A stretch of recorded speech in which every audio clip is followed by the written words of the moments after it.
हेडलाईन्सचे प्रायोजक आहे NBC bearings, लांब पळण्यासाठी। लोकसभा निकालानुसार विधानसभेमध्ये महाविकास आघाडीचे सरकार। लोकसभा निकालानुसार 288 पैकी महाविकास आघाडी 158 विधानसभा मतदारसंघात आघाडीवर।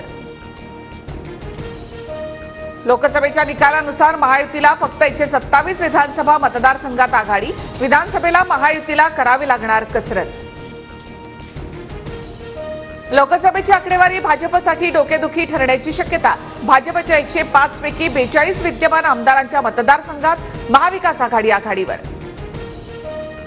लोकसभेच्या निकालानुसार भाजपला नवा दिलासा। 21 नव्या विधानसभा मतदारसंघात भाजपला आघाडी। लोकसभेचा निकाल शिवसेना शिंदे गटासाठी सुद्धा धोक्याची घंटा। शिंदेंच्या 40 पैकी 17 आमदारांच्या मतदारसंघात महायुती पिछाडीवर। दादांच्या आमदारांच्या मतदारसंघामधला निकाल महायुतीसाठी सर्वात धक्कादायक। अजितदादांच्या 40 पैकी 25 आमदारांच्या मतदारसंघात महायुती पिछाडीवर। महायुतीच्या एकूण 84 आमदारांच्या मतदारसंघात महाविकास आघाडी आघाडीवर। विधानसभेला महायुतीला करावी लागणार मोठी कसरत।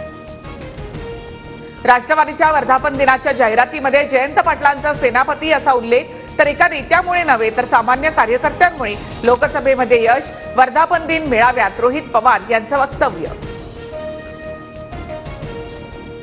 बीडचे खासदार बजरंग सोनवणेंचा अजित पवारांना फोन। राष्ट्रवादीचे आमदार अमोल मिटकरी यांची माहिती। आम्हाला बारामतीचा दादा बदलायचा आहे। युगेंद्र पवारांना बारामती विधानसभेची उमेदवारी द्या। गोविंद बागेत पवारांची भेट घेत कार्यकर्त्यांची मागणी।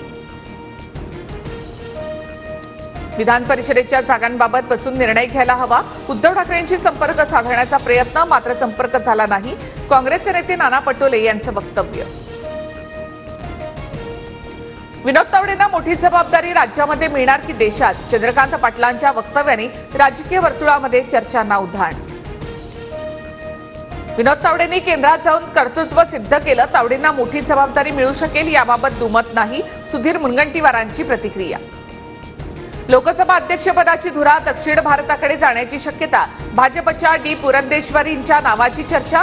डी पुरंदेश्वरी टीडीपीचे नेते चंद्राबाबू नायडू यांच्या मेहुणी।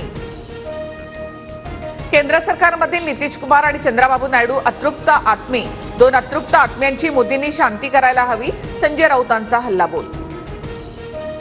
प्रचारावेळी ज्या पद्धतीने टीका झाली त्यातून समाजामध्ये द्वेष निर्माण करण्याचा प्रयत्न झाला।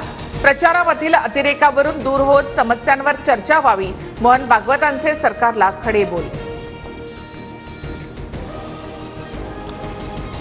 मोहन भागवतांनी सरकार खाली खेचावं, त्यांच्यात तेवढी ताकद। भागवतांनी सरकारला खडेबोल सुनावल्यानंतर संजय राऊतांचं वक्तव्य। 400 पारच्या घोषणेमुळे लोकांना वाटलं काहीतरी गडबड होईल। विरोधकांनी चुकीचा प्रचार केला। मुख्यमंत्री शिंदे यांचं वक्तव्य।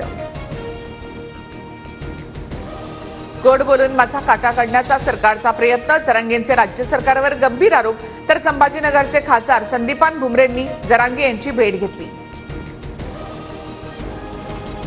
आषाढी यात्रेसाठी राज्य परिवहन महामंडळ 5000 विशेष एसटी बसेस सोडणार। ग्रुप बुकिंग असलेल्या कोणत्याही गावामधून पंढरपूरसाठी बस मिळेल।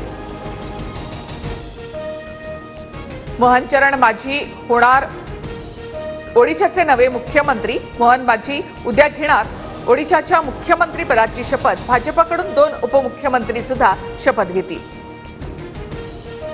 नीट परीक्षेमधील घोटाळा प्रकरणाची पुढील सुनावणी 8 जुलैला। सुप्रीम कोर्टाने एनटीएला नोटीस बजावली। हेडलाईन्सचे प्रायोजक आहे एनबीसी बेरिंग्स, लांब पळण्यासाठी।